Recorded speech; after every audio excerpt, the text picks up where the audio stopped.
कधीच नाही चुकणार तुमचे फेवरेट टीव्ही शोज झी5 सोबत, तेही एकदम फ्री।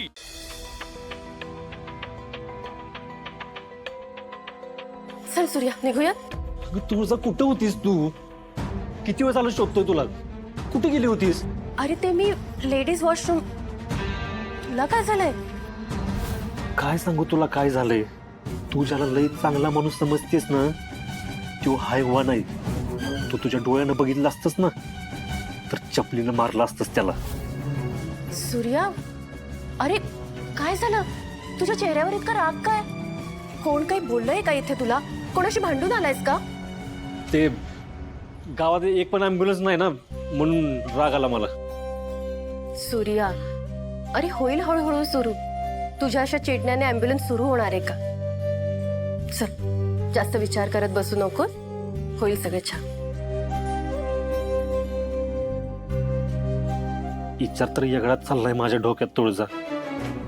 तुला फसवून त्या सिद्धार्थनं चांगलं नाही केलं। पहिला यस आहे, दुसरा टी, मग रेश, एसटी रेश। हे बघ, एक डॉक्टर गेलं आणि दुसरा डॉक्टर आला। अरे आपल्या घरचं बेस्ट डॉक्टर आहे ती। मगाशी आलेलं लयच खावट होत। हा ना वहिनी, त्या डॉक्टरनी औषध दिले।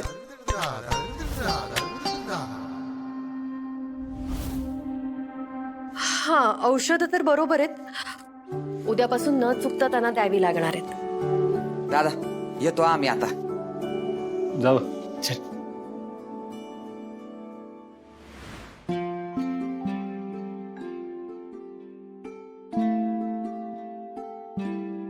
तात्या, 2 घास खाऊन घ्या, औषधं घ्यायची।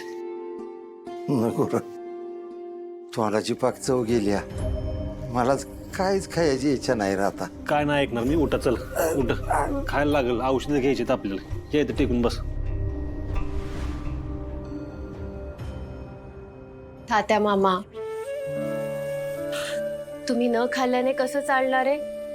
हे बघा, खाल्लं नाही तर ताकद कुठून येणार? आणि ताकद नाही आली तर तुम्ही लवकर बरे कसे होणार? आणि तरी तुम्हाला जर खायचं नसेल ना, तर मग आपण सगळेच उपाशी राहूया। काय सूर्या? नग हाच नको करू पुरी। मग खावा बघू।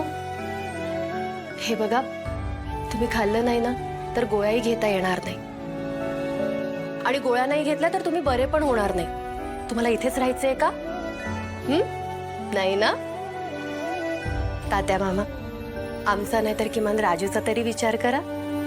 तिने इतक्या प्रेमाने ही खिचडी बनवून आणलीये, प्लीज खाऊन घ्या। दे व्हायच दे।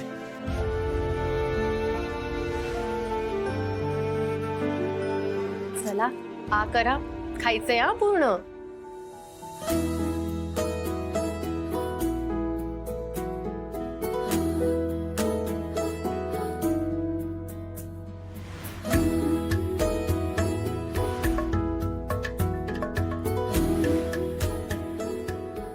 सूर्या, तू पण जेवून घे चल।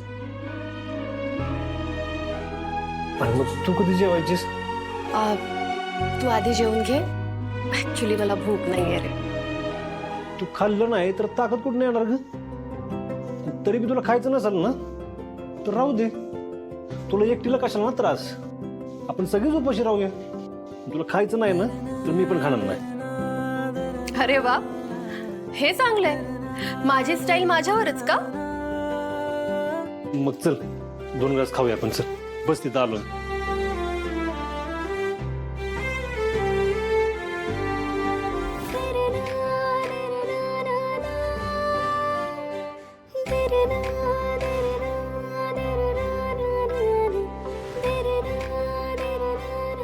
तुळजा, त्या आयुष्यामध्ये कसले मोठमोठ्या मशिनी होते ना, माणसाला वाचवायला लागलेत त्या। दुनिया किती पुढे गेली ना। पण त्या पण शेवटी माणसानेच तयार केल्या आहेत ना। तिथे ना हार्टबीट मॉनिटर आहे। अरे ते बघ ना, ते एक टीव्ही होता तिथे। हा, तर त्यावर ना आपण आपल्या हृदयावरचे ठोके बरोबर पडतायत की नाही, त्यावर ताण येतोय का, हे पाहिलं जात। भारीच की ग। आपण फक्त छातीला हात लावून ठोक मोजत होतो ते बरोबर आहेत का चुकीचं आहेत. आणि ते हाताला बांधायचं ते काय होतं ते? स्पोकमो मेनोमीटर म्हणतात त्याला. त्याने ब्लड प्रेशर चेक केलं जातं. आणि एक असतं ते ग्लुकोमीटर. त्याने आपल्या रक्तातलं ग्लुकोज किती आहे, त्याचं प्रमाण काय आहे, त्या सगळ्या गोष्टी कळतात. एक असतं ते पल्स ऑक्सिमीटर.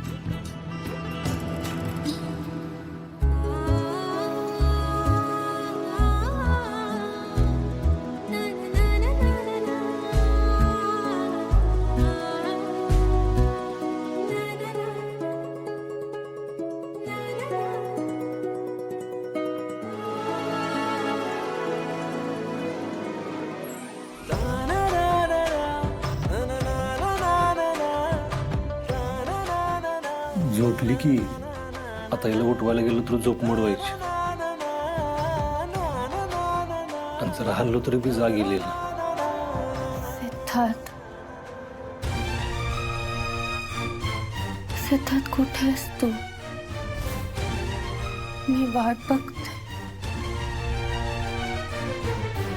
आपली सगळी स्वप्न पूर्ण करायची.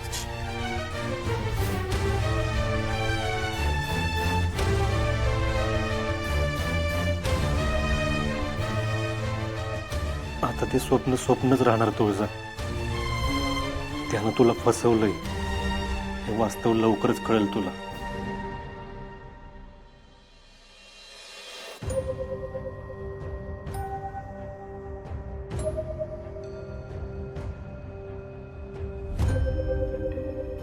धनु काय ग? अगं राहून राहून ना तात्यांचा तो चेहराच डोळ्यासमोर येतोय बघ. त्यांना तसं बघून ना मनात कसं तरी झालं ग अक्का.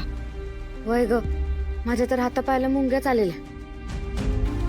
आणि एवढी वर्ष झाली ताते दारू पित आहेत. असं कधीच नाही झालं. मग एकदम कसं झालं ते नाही माहित, पण हा असा दिवस ना आपल्या कोणाच्याच आयुष्यात परत कधीच कमबॅक होऊ नये. खरंच आत्याला भेटून किती आनंदात होतो आपण. चांगले हसत खेळत आलो आणि दुसऱ्या क्षणाला दुःख हजर झालं. खरंच लय विचित्र असतं ना आयुष्य. तुळजा वहिनीनं तात्यांना एकदम दारू सोडा सांगायला नको होतं. तिने एकदम दारू सोडायला सांगितल्यावरच त्रास झालाय तात्यांना. भाग्या, हा गा असा विचार नको करू. वहिनीने जे काय केलं ते तात्यांच्या चांगल्यासाठीच केलं ना. त्याच्या मागे तिचं काय वाईट हेतू होता का? नव्हता ना. नाही तर काय, वहिनीने ते फास्ट एड वेळेत केलं नसतं तर तात्या हॉस्पिटल पर्यंत नीट पोहोचलेच नसते. काय म्हणते ही? अगं फर्स्ट एड म्हणजे वहिनीने तात्यावर जे प्रथम उपचार केले ना ते. हा खरे, वहिनी डॉक्टर आहे ना म्हणून तर आपल्याला फायदा झाला. नंतर आपल्या पायाखालची जमीनच सरकलेली ग. आणि दादानं पण वेळेत तात्यांना हॉस्पिटलला नेलं. ते दोघं होते म्हणून आपले तात्या आज आपल्यात आहेत. खरंच दादा आणि वहिनी असंच एकत्र असेल ना तर या घरात दुःखाची सावली कधीच पडणार नाही. त्यांचा संसार सुखाचा होईल आणि या घरात कायम आनंद नांदन. खरे, अगदी मनातलं बोललीस. चला झोपूया.